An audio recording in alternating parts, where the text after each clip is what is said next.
राजस्थान के कोटा बूंदी से सांसद ओम बिरला लगातार दूसरी बार लोकसभा स्पीकर चुन लिए गए हैं, जिसके बाद वेस्ट दिल्ली से बीजेपी सांसद कमलजीत शेरावत ने ओम बिरला को राजस्थान परिवार की ओर से शुभकामनाएं दी। उन्होंने कहा कि पहले की तरह उनके दीर्घकालीन जनसेवा का अनुभव, विस्तृत संसदीय ज्ञान और कुशल कार्यप्रणाली का लाभ सदन के समस्त सदस्यों को मिलता रहेगा।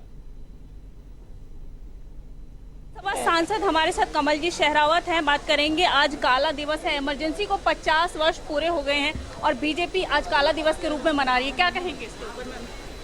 50 साल पहले जिस तरह से अचानक रातों रात तानाशाही का एक मंजर भारत को देखने को मिला, वो काला अध्याय आज भी जब लोगों की आंखों में आता है तो वो सहम जाते हैं।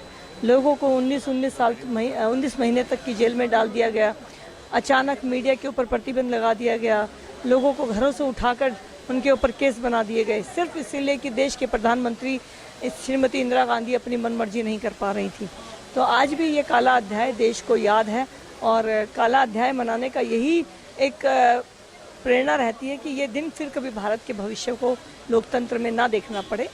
ये बहुत बुरा दिन था, आगे कभी ऐसा ना हो, यही हम सबकी इच्छा है। कहा जा रहा है कि इमरजेंसी के दौरान भी पिछली बार भी विपक्ष बहुत खतरे में था और इस बार भी विपक्ष की तरफ से कहा जा रहा है कि सरकार की वजह से लोकतंत्र खतरे में है।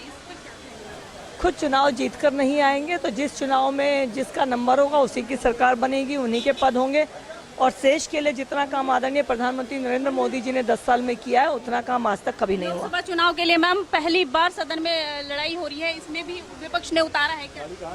बहुत गलत परंपरा है, जिस दल का बहुमत होता है उन्हीं का स्पीकर बनता है।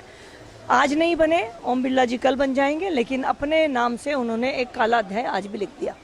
ये थी कमलजीत शेरावत, पश्चिमी जिले की लोकसभा सांसद, जिन्होंने साफ तौर पे कहा कि इमरजेंसी को जो है 50 साल हो चुके हैं। विपक्ष जिस तरह से पिछली बार खतरे में था, लोकतंत्र जिस तरह से पिछली बार खतरे में था, इस बार विपक्ष ये चीजें बयां कर रहा है कि लोकतंत्र किस हिसाब से कह रहा है। और दूसरी बात कहें कि लोकसभा स्पीकर को लेकर जो सदन में पहली बार लड़ाई हो रही है, अपनी अपनी तरफ से कैंडिडेट विपक्ष ने भी उतारे हैं और दूसरी तरफ से केंद्र सरकार ने भी उतारे थे। लेकिन देखना यह है कल चुनाव होने को है, नतीजे क्या आते हैं इस पर कल ही पूरी तरह से स्थिति क्लियर हो पाएगी।